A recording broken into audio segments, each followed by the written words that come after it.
How Peter Navarro went from an anti-China gadfly to trusted Trump coronavirus advisor.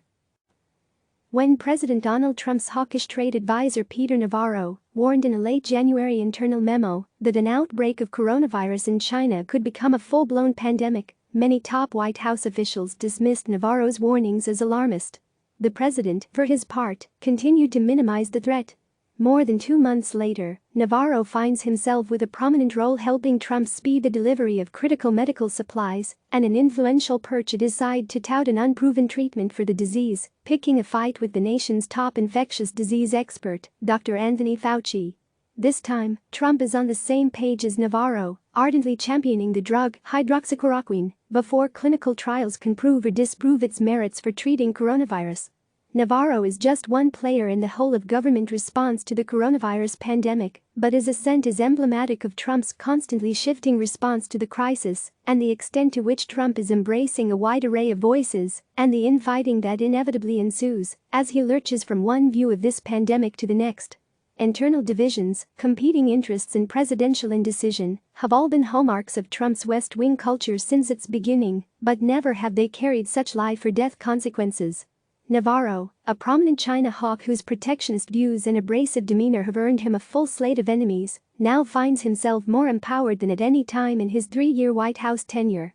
While he still remains on the fringes of the president's economic team, the caustic trade advisor faces fewer roadblocks to influencing policy discussions and more top officials willing to give him a seat at the table.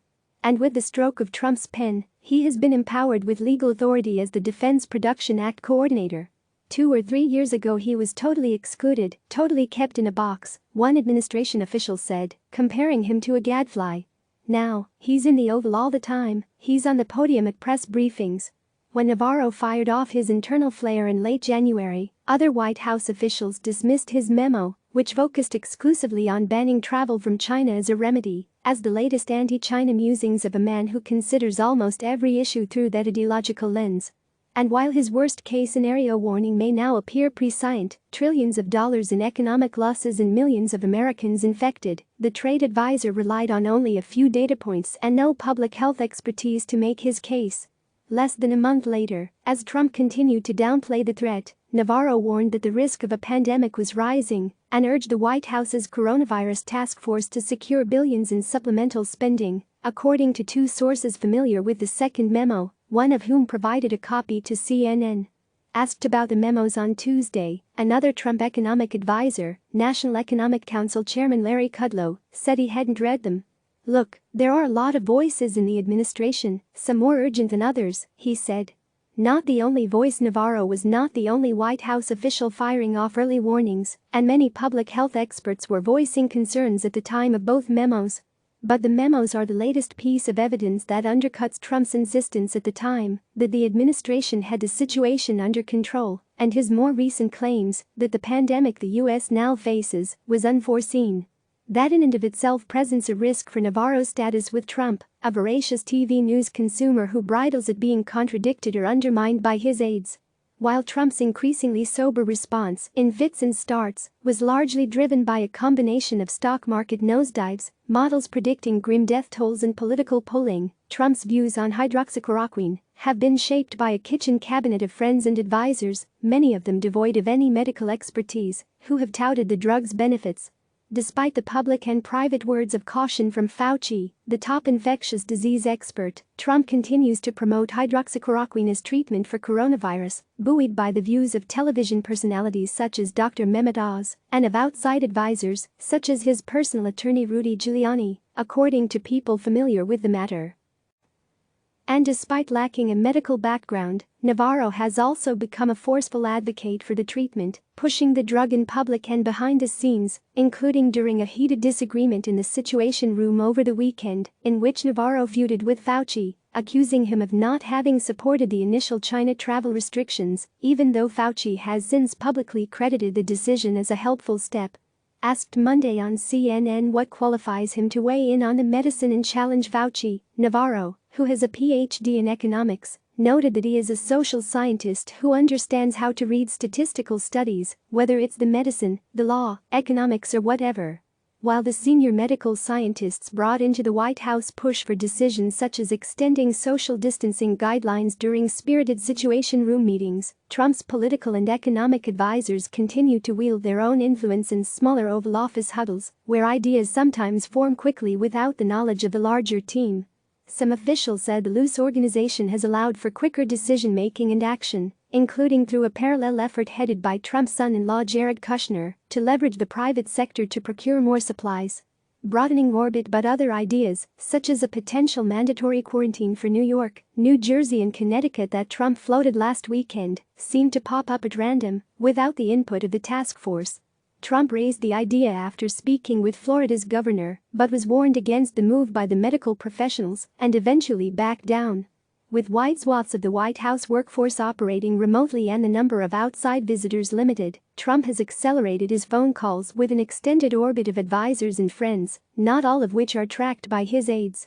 Trump has grasped at small glimmers of hope in an otherwise dire worldwide crisis, seeking to offer optimism, even when the prognosis is unclear at best.